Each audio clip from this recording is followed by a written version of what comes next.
Hai hai hai. Selamat datang kembali di channel Min Donghua. Kali ini kita akan melanjutkan cerita Donghua, Battle Troop di Heaven. Di bawah suara mendesing, angin tak kasat mata membentuk pisau angin. Kalau bukan karena dukungan hujan deras ini, pisau angin ini hampir tidak terlihat. Sehingga di bawah tebasan angin, hujan deras sepertinya terhenti sepanjang waktu. Kemudian pisau angin langsung menuju ke 9 naga air dengan tebasan tajam. Namun naga air ini bukanlah tubuh manusia, jadi tidak mungkin untuk sepenuhnya terputus. Bahkan naga air yang meledak itu segera berkumpul kembali. Melihat pemandangan itu, kedua budak itu tampak kaget, karena sebenarnya Raja Iblis Tianwu bukanlah sesuatu yang bisa mereka atasi. Hanya saja sekarang, karena tekanan dan kesal mereka, Raja Iblis Tianwu bisa dibebaskan dari segelnya. Jadi mereka harus bertanggung jawab.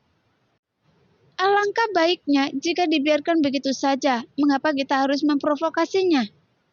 Gumam Buddha makan dengan marah. Ketika idiot itu masih lebih cepat, setelah mengejar saya untuk waktu yang lama, mereka meninggalkan bintang ini secara langsung dan menghilang. Pada saat ini, menghadapi Raja Iblis Tianwu, kedua Buddha tampak malu. Hanya karena mereka yang tahu monster macam apa Tianwu. Karena dia bukan monster biasa yang membuat efek dari seke penekan iblis akan sangat berkurang dalam waktu singkat. Selain itu, sekarang bahkan lebih menjengkelkan dan lebih sulit untuk mengatasinya, sehingga keduanya harus segera berpindah tangan dan mengambil tindakan untuk memblokir serangan dari Tianwu. Tuar! Tiba-tiba naga air itu meledak. Pada akhirnya, gelombang kecut yang dahsyat terbentuk langsung menjatuhkan mereka berdua, yang membuat kedua memuntahkan seteguk darah. Pada saat yang sama, harimau bermuka 8 Tianwu membuka mulutnya untuk pertama kalinya. Kemudian, dia bergerak menuju pria Taisu yang bangga sambil mengaum. Segera di bawah raungan yang memekakkan telinga, hujan deras bahkan membentuk gelombang kecut yang terlihat dengan mata telanjang. Hujan ini sepertinya membuat dampaknya semakin kuat.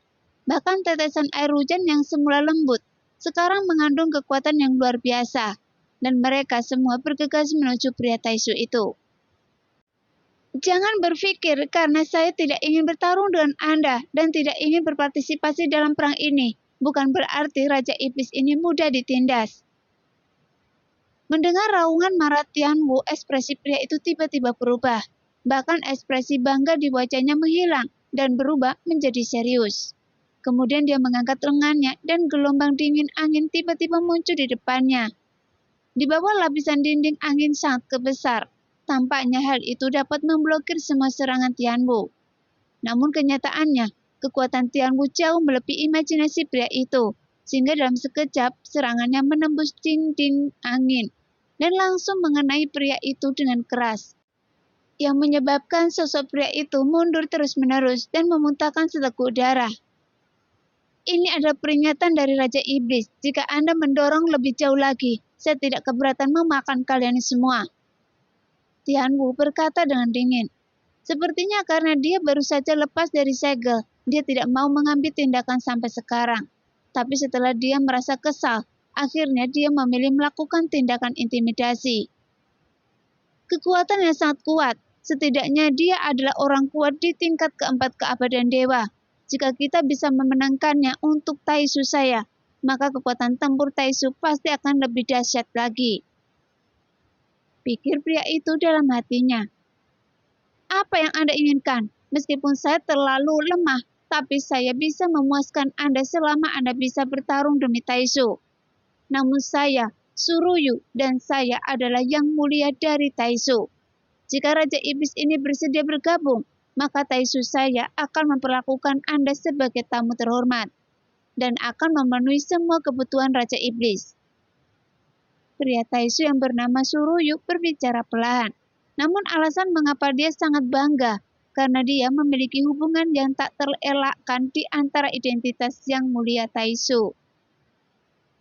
Semua yang dibutuhkan? Tanya Tianwu dengan dingin. Itu benar. Segala sesuatu yang dibutuhkan Raja Iblis. Jawab Suruyu segera. Mendengar itu, kepala Tianwu yang seperti harimau bermuka 8 semuanya memandang ke arah kedua Buddha. Di alam misterius surga barat, ras manusia dan ras monster berselisih satu sama lain. Sekarang ada 2 orang Buddha di sini. Jadi, saat suara berat Tianwu keluar, Suruyu tercengang. Karena pernyataan ini sangat jelas memberi isyarat kepada Suruyu untuk membunuh kedua Buddha ini. Bagaimana kalau saya membiarkan mereka pergi sekarang dan tidak akan pernah muncul di hadapan Raja Iblis? Kata Suruyu sambil tersenyum dan menyerahkan tangannya. Ini tidak menghilangkan kebencian di hati saya. Jelas Tianwu tidak mau menyerah. Seharusnya Raja Iblis tahu bahwa alam misterius surga barat adalah bantuan Taisu. Jika Anda ingin saya membunuh mereka, saya tidak dapat melakukannya. Bagaimanapun kekuatan saya terlalu lemah. Oleh karena itu, 2 Buddha ini ada di sini untuk membantu saya. Jadi Anda bisa memakan apapun yang Anda mau, tapi saya tidak bisa membunuh mereka. Kata Suruyu perlahan. Dengan cara ini berarti Anda berteman dengan Buddha, karena mereka adalah musuh klan iblis saya. Maka Taisu Anda juga musuh klan iblis saya. Tianwu mencibir dengan dingin. Taisu saya sama sekali tidak berniat menjadi musuh klan iblis. Apakah Raja Iblis harus membunuh kedua Buddha ini hari ini? Tepat ketika kata-kata Suruyu keluar, kedua Buddha yang mendengar ini langsung panik. Tentu saja, seperti yang saya katakan, situasi kami tidak bisa didamaikan. Sambil berbicara, Tianwu memandang kedua Buddha itu dengan seksama, bahkan terlihat jelas mata harimaunya penuh kebencian. Tepat ketika mereka sedang berbicara, Xuyan diam-diam telah muncul dari bintang inti. Tapi dia tidak keluar sepenuhnya dan hanya bisa bersembunyi di kegelapan untuk mendengarkan percakapan mereka. Dalam pertemuan alam Dewa Kekacauan sebelumnya, saya pernah mendengarnya dari nomor 3, dan dia mengatakan bahwa 2 klan Dewa dan Iblis di alam misteri surga barat sudah mulai bertarung lagi. Tapi tidak pernah disebutkan hubungan antara alam surga barat dan Taisu. Gumam Xuyan perlahan. Namun dalam pertemuan di alam Dewa Kekacauan, meskipun ada 9 orang dan diantaranya adalah Xuyan, tapi berapa banyak dari mereka yang mengatakan kebenaran? Atau untuk mengatakan semuanya benar dan salah? Bagaimanapun sangat sulit membedakan yang benar dan yang salah untuk dunia mereka sendiri.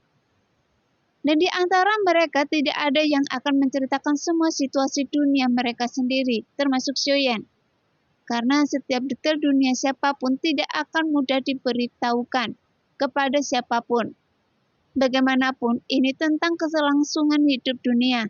Tapi yang tidak diharapkan Xuyan adalah alam misterius surga barat sebenarnya bekerja sama dengan Taisu. Karena setelah melihat Buddha kedua muncul, Xuyan yakin akan hal ini.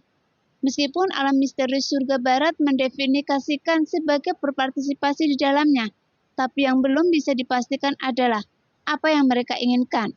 Apakah untuk membantu Taisu membawa Ratu Senshi dan ingin mendapatkan bagian kuenya?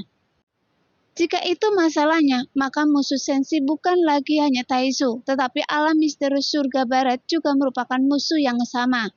Jadi alasan mengapa Taisu menjara lagi dan lagi, itu sebenarnya niat mereka yang ada dalam kegelapan. Dan diam-diam menambahkan minyak ke dalam api, dan mereka bahkan memaksa Taisu untuk menjarah. Memikirkan hal ini, Xuyan menghirup udara dingin untuk waktu yang lama.